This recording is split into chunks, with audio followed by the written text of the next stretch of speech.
africa.com lelo tozali awa na kati ya France na ye pamba te mpona biso oyo avandaka awa na kati na France po tosolola bobiso bokoko bwa biso mbuta na biso na nkombo ya ade piaza oyo nayambi moko na lelo ye moko akose présente aye po tosolola ndenge nakuti koloba kasi tokosolola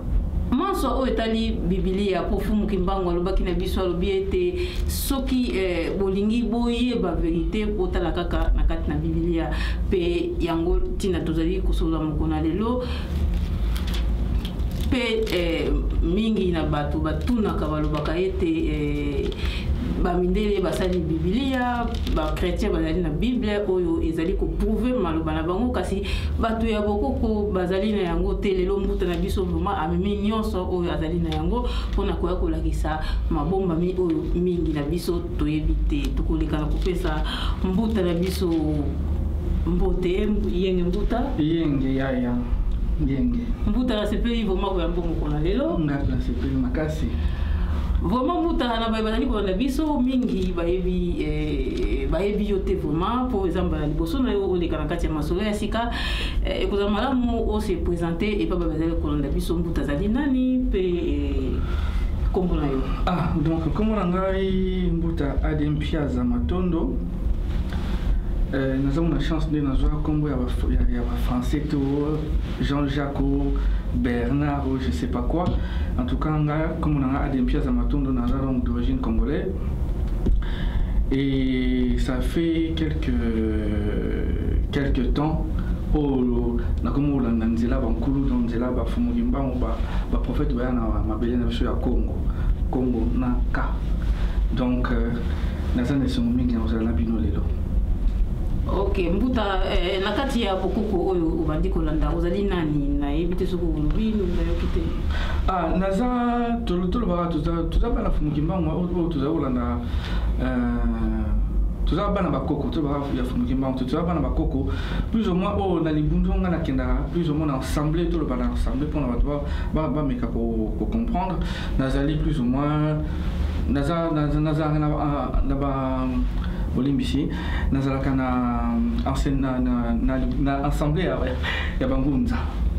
Ngunza qui veut dire prophète. Oui, pour mingi bakokanisa ngunza ezali nini boyoki ye moko mbuta lobite ezali prophète lokola kaka ba pasteur ba chrétien bazalaka nango ye azo faire partie na branche oyo etali prophétie. Mbuta lelo to kosola likambo oyo etali lolenge nini bakosa biso. Lolenge nini bakosa biso po mutu na mokili oyo nzambe asala mutu na mutu na lolenge na ye ndenge a différence ba poso ndenge a différence pe culture to pe bokoko ya mutu na mutu yango wana mbuta mutu na tokubana na rotuna yo bible oyo tosambelaka oyo tozali nango est-ce que ezali sembo to pe bible ezali sembo te bible en tout cas pour la biso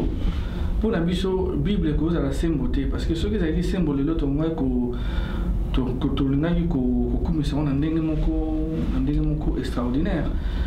soki ezalaki sembo ngo memela biso mpe tranquillité na mboka na biso soki ezalaki sembo elingaki kozala mpe na bamwa bacontradiction moko te na kati parce que soki tobandi kaka na ebandeli kaka ya bible soki tolobi na Genèse soki tozwi peut-être na Genèse 6 verset 19 makambo mususu ndenge Noé alobaki ndenge nzambe na bango ebisaki bango ke akotisaka deux couples na ebite so ba bongo akotisaka deux nyama na kati ya bato mais na Genèse 7 verset 2 balobi makambo mususu est-ce tango sengo tanga matondo yaya wana ezali bible ndenge elobi po preuve la pui ezali bisote mbuta ezali kopesa ba verset oyo ezali kolakisa ete kote o balobi mususu kote pe balobi mususu mais quand on regarde la Bible na Genèse donc na verset tu le lis bien na verset non na chapitre 6 verset 19 balobi lika mususu so balabaki musika na Genèse 7 verset 2 balobi lika mususu donc to bana na verset na chapitre 6 verset 2 chapitre 6, verset... chapitre 6, verset 19. Verset 18 et 19. Oh, ouais. 18 et 19. Donc, tu vas dire, ah ouais.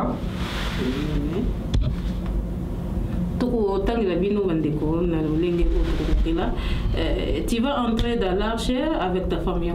Oui, c'est ça. Ouais, tu vas entrer dans l'arche avec ta femme, tes fils et tes belles-filles. Tu devras y faire entrer aussi un couple de chaque espèce vivante. Donc, un couple de chaque espèce vivante. Oui. Donc, ça veut dire un couple. Donc, tu le vois. Moi aussi, dans mon bali, il y a Nyama. Du coup, on a versé dans Genèse 7, verset Bolimbisi, verset 2. Awa ba combien awa. Donc, totanga. La 7, verset de Tomanina 2. Prends avec toi. Ouais. Prends avec toi 7 couples de chaque sorte d'animaux purs. Mais un couple seulement de chaque sorte d'animaux impurs. Donc, dans verset 6, Balobi, dans le chapitre 6, Balobi, 2 de chaque espèce, donc 2 couples, moi c'est dans mon bali. Dans le chapitre 7, oui, on est dans Genèse 6, 18 à 19, et 7 places va contredire un mot, et allez 7 idées à 3. Ouais. Oui, moi je suis le banni. Déjà, est-ce qu'ils allaient 2 ou bien ils allaient 7? Donc, surtout dans la Bible, ndenge baroko sabiso ba toye to koti na buzo ba kaka sans ko vérifier le to kotoye na mboka la bango to komutanga rola bango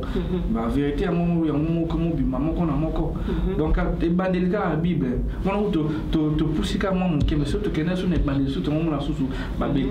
to ba bêtise mais moi ba erreur pe mo susu cause la bon ce qui Bible ça livre ça est-ce que erreur ta virgule mo ko cause là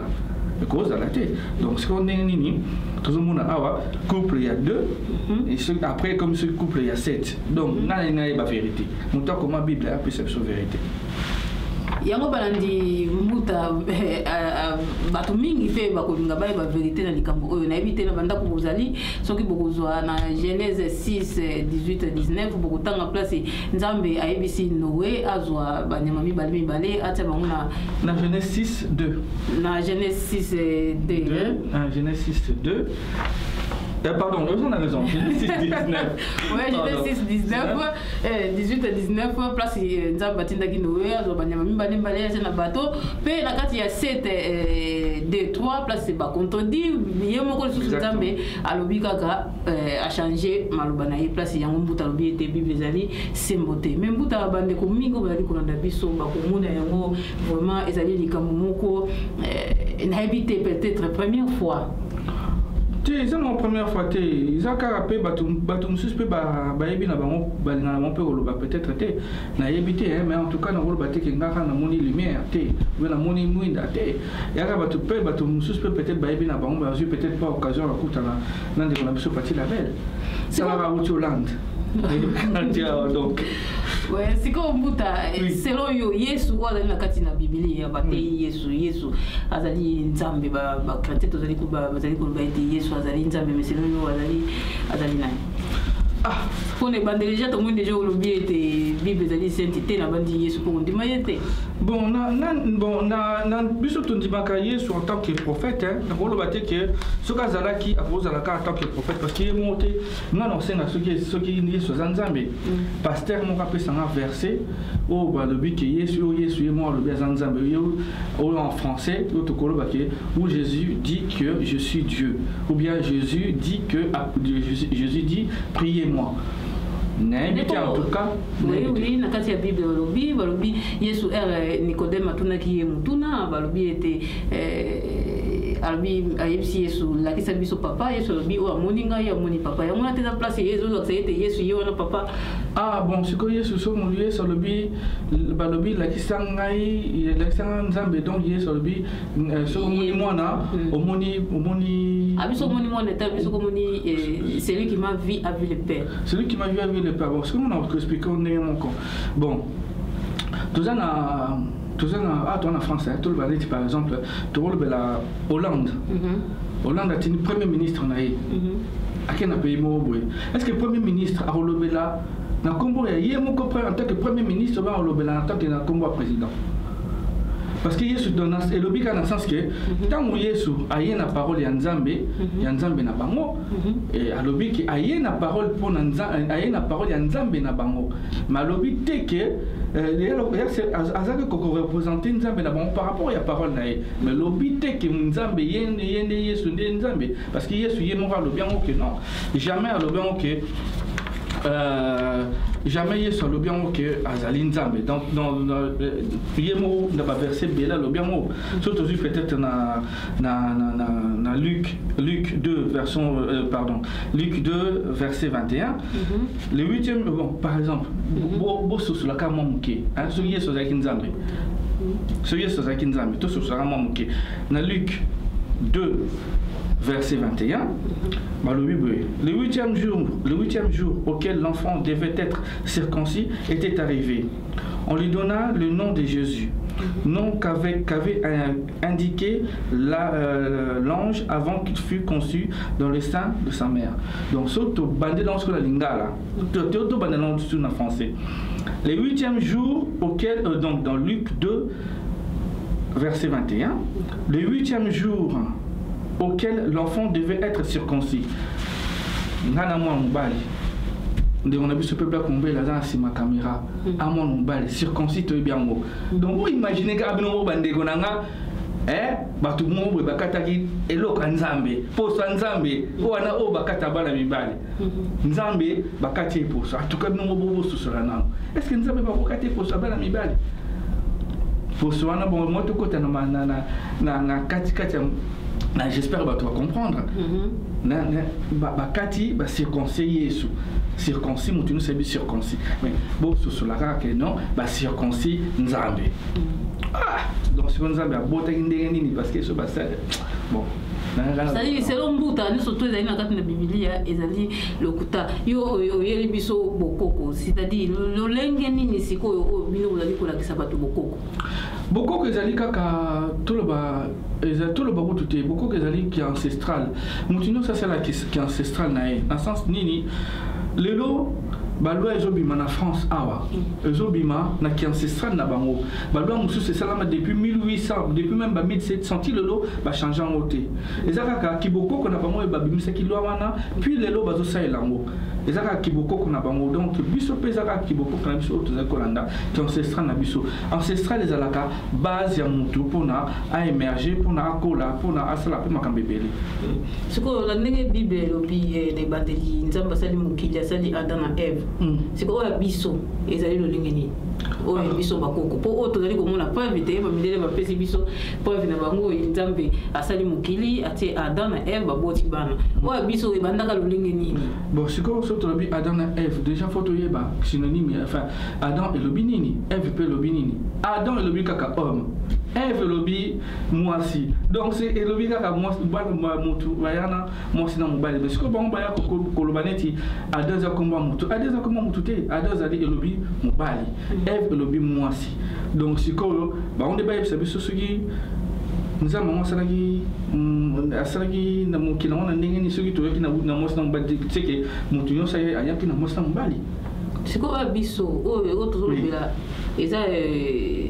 c'est vrai bato baza koteya biso bokoko bazali koloba ete biblia eza ya mindele mutu bayaki nango tadi loko bamindele bayaki nango oyo eza ya bango balobi ete ye nde mutu koloba Adam azali mobali Eve azali mwasi tadi ebandeli Nzambe asali mwasi wana na mobali wana tadi oyo biso sikoyo Nzambe asalaki eloko banani bon ebandeli wana sikoyo eza enseignement moko na quelque part ya papa Mpadi na kin na église de Noir ateyaka que Nzambe asalaka baras nyonso tu 12 donc ebandeli yango wana nde bandaki kobota yango wana sikoyo osali ke peuple na lelo bapeuple bakomi ebele mais sikoyo mwa so tongo tokota na profondeur vraiment mwa tosala yango émission ntango mosusu oui eza idée ya mabe te eza idée ya malamu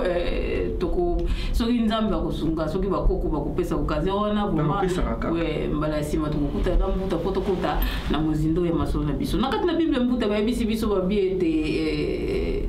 okosambela papa na biso zali likolo prière wana na kati ya bokoko na kati yote mais est-ce que tu vas yebi que papa auto alingi ademte ce qu'elle linga qui maintenant dans sur échanger déjà bah oui qu'il va changer prière il y a notre père qui est aux cieux d'apprendre quelque chose mais voilà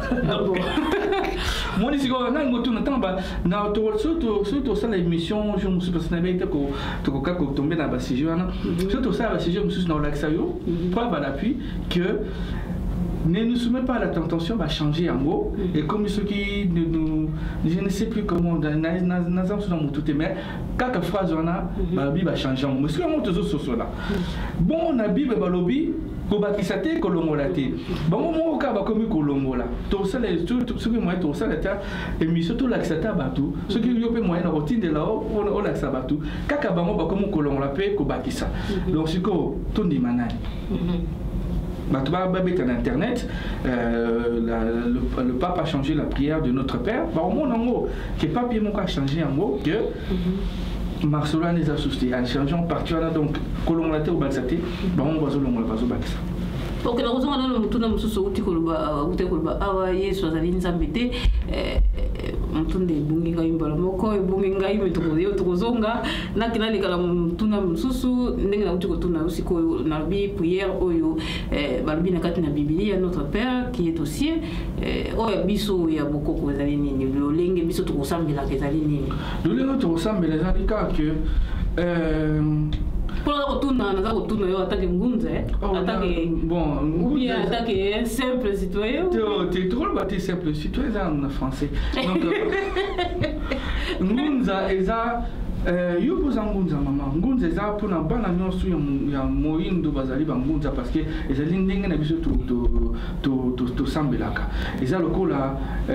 musulman babenge musulman parce que ezali culture na bango eza culte na bango eza ndenge na bango ndenge basambelaka ya ndenge terme na bango ndenge babengela bango biso pe ndenge ezali soit Congo mona nyonso ya Congo yaka te Congo Kinshasa ya mona nyonso o moto aza na poso moyindo bana Congo bazala na titre wana bangunza mais to kosambela kaka alliance ya yo na nzambe na yo eza te que formule moko bakomi ko changer te oh Marie a losa ko sokeni bando le ba oh je vous salue Marie c'est ça non bien Marie a losa ko tonde kasi voilà vous avez bien mot et alors la té oh bazo pesa biso oh ba pesa net tout le ba oh notre Père qui est aux cieux non eza kaka ndenge nzambe no conspirer yo ndenge makulu no ba conspirer yo pour conspirer yo pona ko sambela ba ndenge ko préciser peu lo moko ko sambela ezali te ko adorer ko adorer nzambe na otoboyite mais ko sambela lobi ko solola na nzambe na yo donc voilà ezaka kandeni donc ko solola na nzambe na lo lenge lingi lo lenge nzambe ko conspirer lo lenge ba kulu ba ko inspirer yo eza na simplement na ba ndenge to sala kana kiboko na biso avant côté pays faut beta porte donc biso to beta kama boko oui bandi lo sambo na yo aussi lo sambo na yo okangi kaka nde mwana tani lo sambo yango ezali lo sambo oyo epesami na moto te eza kaka yo moko ndenge okolobela kaka yo moko tadi formule wana euti wapi na Biblia to pe eza kaka bozwi euti pa na bino est-ce que kosambe eza na formule te kosambe eza kaka ndenge inspiration kozala eza nzambe na yo na bankulu na yo eza kaka te parce que eza kaka te que formule eza te formule eza te eza ndenge nzambe na ko inspirer yo nzamba donc imagine sur le bilobi nzamba changer formule osoka ndeni non nzamba za formule te nzamba alors bengi belinde ko bengela et donc libre à toi nous allons en contact na nzambe na ok balanzi www.masoloyasika.com bino nyonso bozali kolanda sujet na biso mokona lelo mbuta zali na ngai elongo tokosolola na ye tokobanda kosolola na ye soki occasion epesami po tobimisa vraiment makambo ya bokoko na biso oyo ebombami vraiment ok mbuta mutuna oyo nalingaki natuna oyo nasilaki kobosana kotuna yo oyo nabaki nabosani awa ezalaki ete yesu outi koloba awa yesu aza prophète mais mingi ya bato bazali côté ya bokoko bazali kondima ki prophète ya Yesu te bazali koloba ete azalaka te to pe exista te ba eza makambo ya lokuta. Bon, na ka ya Yesu ndenge abotama na mabela Congo te na yebiti. Na yebiti soki ngana tozaki lokola prophète parce que soki ayaki na mabele na bango ya baisraélien c'est que forcément azalaki mutu peut-être nzambe atindaki mais ngana keno vérifier te na botama pe ne peut connaître pour na vérifier soki abotama te soki azalaki te mais pour na kaka ko déranger bato te bien ko ignorer makambo ya bato te ko bien ko dénigrer makambo ya bato te bato bakaka azalaki ayaki na mabele na bango azalaki prophète parce que bango balobi bon tondima na bango ata na katikati donc tolobi kaka bon Yesu ayaki prophète mais soki mpe totali mpe ekufeli na ye eza mpe mwa doute efa ekufeli ya moto atekaki ye pardon molimbisi. Bon, mais mon teki o atekaki on a pu doute sur ces ali. Oui, ba doute ezali parce que bango ba komi na Bible na bango ba komi que sur totali bien na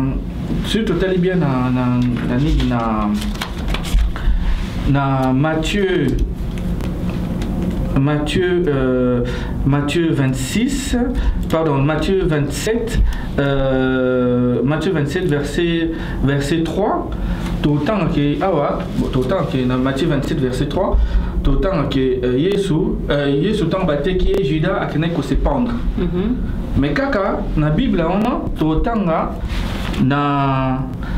acte 1 verset 18 que Judas a se pendaki te mais a sombaki terrain na mbongo na ye akoyaki apanzani na katikati mitsope bimi akufi. Ben oui, yango yaya natika otanga yo moko vérifier. Oh, ça dit ndenge bakoma wana que Judas ateki Yesu ezaki ndenge nini Yesu bateki pas Judas bapesi mbongo après na nini na Matthieu 27 verset 3 balobi que Judas tanga ateki Yesu azwaki mbongo ngo après tellement a regretté mingi ake azongisi mbongo après akeli se pendre ce que ça toke na acte balobi que Judas na mbongo ngo abombaki mbongo ngo akeli somba na terrain ce qu'on a terrain na malchance akoyi na terrain na donc a panzani na katikati mitiope bimi akufi donc bolimbi si tout à Matthieu 27 verset 2 verset 3 au moment na mo ya. Oui, Matthieu 27 verset 3 tout tanga po esengeli vraiment ba preuve za la po. Judas, celui qui l'avait trahi après que Jésus avait été condamné, il fit alors puis des remords et rapporta les 30 pièces d'argent au chef des prêtres et aux anciens. Il leur dit: je suis coupable, j'ai livré un innocent à la mort. Mais il lui répondit: cela nous est égal, c'est ton affaire. Judas jeta l'argent dans le temple est parti, puis il alla se pendre. Oui, bien, balobi, Judas, à Tikimbo, on a yé, à Tikimbo, à Boakimbo, voilà, et puis à qui se pendre, à qui comme Boma. C'est quoi, on a acte 1, pardon, ici, donc, on a acte 1, verset 16. Acte 1, verset 16, on a contredire Matthieu 27, 3. Hein? Matthieu 27, 3. Oui. Et le Bible est acte 1, verset 16. Frère, il fallait que se réalise ce que le Saint-Esprit a annoncé dans l'Écriture, s'exprimant par l'intermédiaire de David. Il a parlé d'avance de Judas,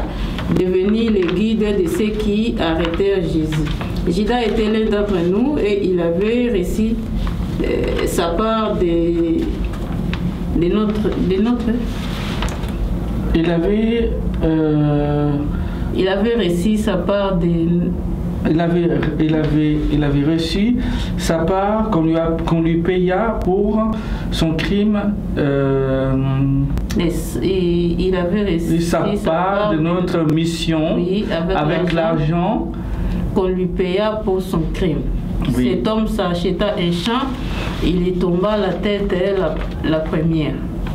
Son corps éclata par les milliers et tout ses intestins se répandirent. Voilà. Donc, balobi qui a son bagage terrain, nambon côté monsieur balobi qui nambon wana azwa kia monter à boire kia na Matthieu 27 azongi seli batongo donc à boire kia malingi ko malingo ko tuté. Azongi seli bon après que c'est pas entre na acte 1 acte 1 16 parce que balobi qui non azongi bon à que somme le terrain na terrain na malchance donc akoyi a pendant en deux donc mi intestin et bimi donc mi chopo et bimi a koufi donc ce que Matthieu azol belo mususu acte be bazol belo mususu donc ce que ba comme bible là sur ce que vérité ça wapi ça dit vérité ezali wapi bino moni contradiction o comment mezali ngai te ezali mbutate et bimi na kati ya bible ya bino mo tanga yango na Matthieu 27 3 na acte 1 16 mbuta mutuna oyo ngaki na tunende na utekoloba ete bato mingi babengi babi ete Yesu azali existaka te mais yo pe na ndenge uti répondre Yesu azali prophète ou bien kaka lolenge bible lobi tondima kaka po bango moko balobi yango mais na kati ya biblie awa Yesu nasalaki deba moko boye Yesu akendaki kosambela bakoko na ye pour mutuneke un peu mopandi kasi nasalaki débat moko boye nalobaki ete débat ngo ezalaki na Belgique Jésus donc surtout tangi donc 6 jours après Jésus prit avec lui Pierre, Jacques et Jean son frère et il les conduisit à l'écart sur une haute montagne. Il fut transfiguré devant eux, son visage resplendissait comme le soleil et ses vêtements devinrent blancs comme la lumière. Et voici Élie et Moïse apparurent s'entretenaient avec lui. S'entretenant avec lui. Et ça clair, ça veut dire que Yesu est morope akenaki na montagne où tu es dans le cimetière. La cimetière a Gensamane, parce qu'on le baloba. Gensamane n'a pas de bon. C'est-à-dire, il y a ce point que les cimetière ou les montagne. Oh, mais bon. Bon, on a les lois pasteur, ce qui nous semble la bâtir comme moi, banda comme sika, on va bâtir moi la montagne. Balanda l'olengete. Ah, ben moi, ce que je peux tellement bien copier là, copier. Moi, je suis tabou, j'ai la abonné ancestral naé. On est bon, mais là, bon, mais na gauche, ok, na. Comme on est dans le roi, le temps on peut cailler, na. Bon, mais na gauche, ok, na droite. Et là, on était moi, ils ont racines solides, donc ils ont mis ça moi ma casse. Alors, on est partout de gauche à droite, donc il y a un pasteur, comment pour Hollanda, comment Hollanda, ma camus, c'est un motina. Il y a un moment, hier soir, le yes n'a pas moi le but que non, que Mimi, porte naïe, qui est dans le cimetière à Gensamane, dans le jardin, dans le cimetière à Gensamane, qui est qu'on attend à quel cimetière, voilà. Olé pour Yesu balobi kazanzambe mais on zamba on semble la souci mon donc bon on a sujet mais bref a commis ko sambela tant de sambela bo Elina Moïse va kufa déjà depuis kala mais ba bimi li sous donc ça veut dire que ba kokonaye ane ko solo la ko sambela Olimbisi ane ko solo la ko sambela ba kokonaye donc ba kokonaye ba bimaki donc ba kokonaye ba bimaki donc Elina Moïse va ba koko Yesu d'abord qui que moi na bango azobolela ba ki le sambonaye ba kokonaye ba bimi comme ba combien bien na Matthieu 17 verset 11 que ba kokonaye ba bimaki Elina Moïse donc ba kokonaye donc biso peut tous appeler dans tous on a o biso ba kokonaye biso bazali o bazamba tonda nguya o suki ba to sambeli bango ba so to sambeli bango ba ko répondre biso d'habitude ceux qui ba to bayebi na internet ba ko beta na internet ba ko beta discours du roi des Belges baloba balombango bien le roi des Belges atini ba missionnaire na a bisi mo enseigner ba to mwindu ba enseigner ba to mwindu ba enseignement ko répondre bango en rien bola que ça ba saint ba saint bola que ça bango biso ba ko répondre bango ne loroté bango ba c'est que ba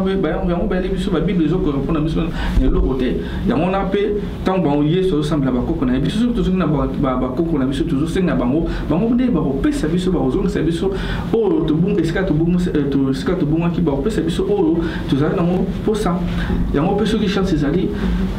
tomona pe culte na biso ndenge ngunza ezalaka mpona bomona ke ndenge nini bana oyo bazongela kibokoko na bango ndenge nini basambelaka kibokoko na bango. Ok, kala mingi te na soki tosilisi awa tokotala kilti ndenge bisika mbuta sambelaka ndenge elekanaka kasi mbuta mingi ndenge tukoloba tosambelaka koko na biso kasi mingi ya biso bakongolais surtout vraiment tokota na kati ya christianisme toumeli na yango esali mikolo ebele toza na kati ya christianisme lelo bino boye na kati boye koteya bato bokoko boye koteya biso bokoko po tozonga na lolenge tozalaka kala ekomi kosala mwa difficulté mpe bandeko deja bayamba yesu bazali kobenga bokoko na biso to mpe kosambela bakoko na biso ezali kindoki mbuta okoyandola nini mpona baye oyo bon omoni oyo nyonso toyebi te ebangisaka biso lelo so otali bien bafilme mosusu baaméricain basalaka batiaka toujours bamartien biloko mo elongi moko evimba soki bamartien baye bakoboma biso eza kaka ndenge moko na sens que eloko moto ayebi te akokanisaka ngo eza mabe pusana pembeni omona ndenge ezalaka soki opusani pembeni opuse curiosité otindi curiosité na yo ti epai moko oyo moko okomona ke kibondoki ezalaka nango te bamundele ntango aye ko désintéressé biso qui bo nzambe na biso pour na a diriger biso tant atiki biso yango wana esali que to bungi mais qui bo koko na biso za qui bondoki te yango yara mundele mtaloba ki bongo pour na biso totika mais mutu azan ki christianisme so ka pusani a romona ki bonzambe na biso nde yango wana ki bosolo. Mais est-ce que vous êtes soki bato bazali côté vraiment bonzambe oya biso mingi bazali koloba voilà la canva cimetière mingi bazali koloba c'est-à-dire makambo wana atake congolais oyo à côté déjà le christianisme era sikoyo bino bazali côté ya bokoko bozoya sikoyo kolakisa bango ete bala la canva cimetière pourtant toyebi ete kolala la cimetière ezali bondoki ou bien ko bima na butu spirituellement olali na pongi obimi eza kindoki selon ndenge to yebeli wana to ko bomba yango te mais mingi bayela bokoko ole bate ya bokoko oyo ndenge ezali oyo to bengi bobiso mais bazali kokota yango na ndenge ya kindoki to loba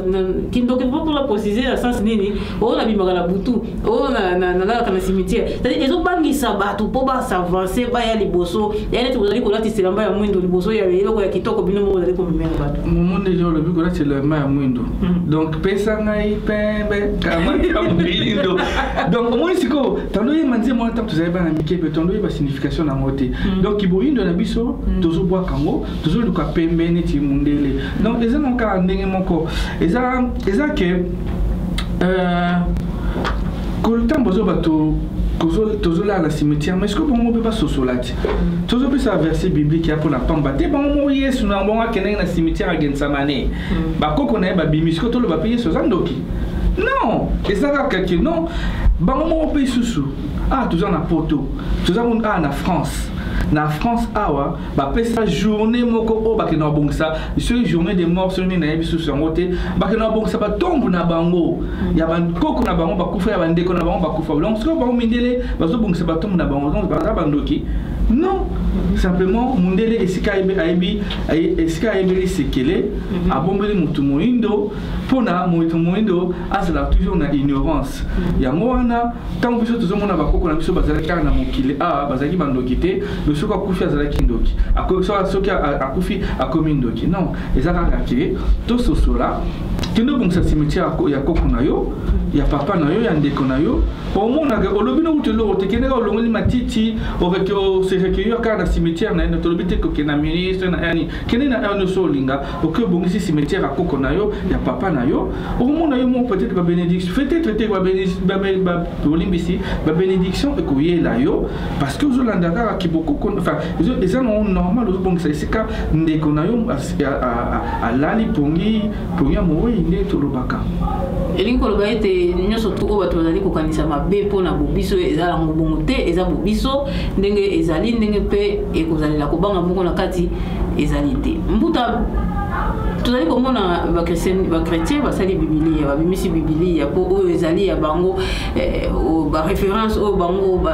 bayebaka ye te kozala chrétien nyonso te komemi na kati na bibilia kasi epa na biso bokoko tomoni bino bobimi awa mikolo umeli mpe quand même ebele me tozali komona ata buku moko te ezali kolakisa biso ebandeli ya mokili ndenge nzambe asalaki likolo na se to mpe apocalypse nango ndenge bapekisa biso bapekisa na bibilia ete bopakisa te bolongola te oyo ya biso ezali wapi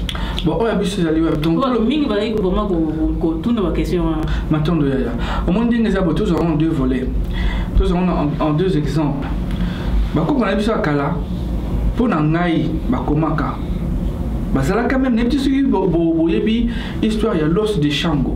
L'os de Shango eza mokuwa moko oyo batia bachiffre mathématique ya kala mais uta wapi na bakoko na biso bazaki bakoko na biso bato moyindo donc bakoko na biso bayebaka déjà mathématique bayeba déjà kokoma bayeba déjà transcrire makambo mais tant mondela ye aye abota ayebi biso o abiso tokende lelo na musée na Belgique bomona makomi ezali voilà ce que tozomona na premier exemple tozali mpe na deuxième exemple eza que ceux qui mondele asali Bible toza peu censé ya ko tricher été pour na tosa la Bible absolument mais nani mon nsemi akoma Bible mibale makaba na bolimbisi mususu pardon makaba ceux qui occupent sur l'église des Noirs on appelle que l'église des Noirs m'a commis bezali tout le dit Bible le bikaka livre donc l'élève je crois que c'est ça pour ça la nettement et l'engiment boy donc m'a commis bezali pas l'église des Noirs papa Mpadi a comment bazan la Bible kemo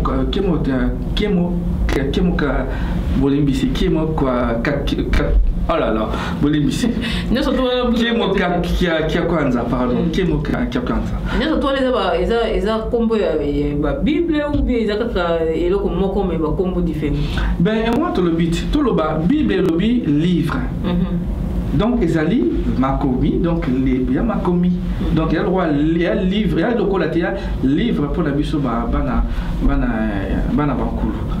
Taso comparer na kati ya Makongo na obi wasali na papa Mpadi nyoso tuoneza eza moko maloba moko na kati to pe maloba eza différent pe ndenge nini bato bakosala pour procurer biloko wana po vraiment bato misusu pe bakolanda biso baza na posa vraiment bayeba lolenge biso tozalaki ba ezaka simple so ngo poussa so oyeba makomeza na faut poussa na ska bato na bakomango faut poussa il y a le rôle musulman so possible intéressant parce que pour naïza on dit là na été donc les lorsque yo s'intéresser nango faut pour ça na ska bato basambelaka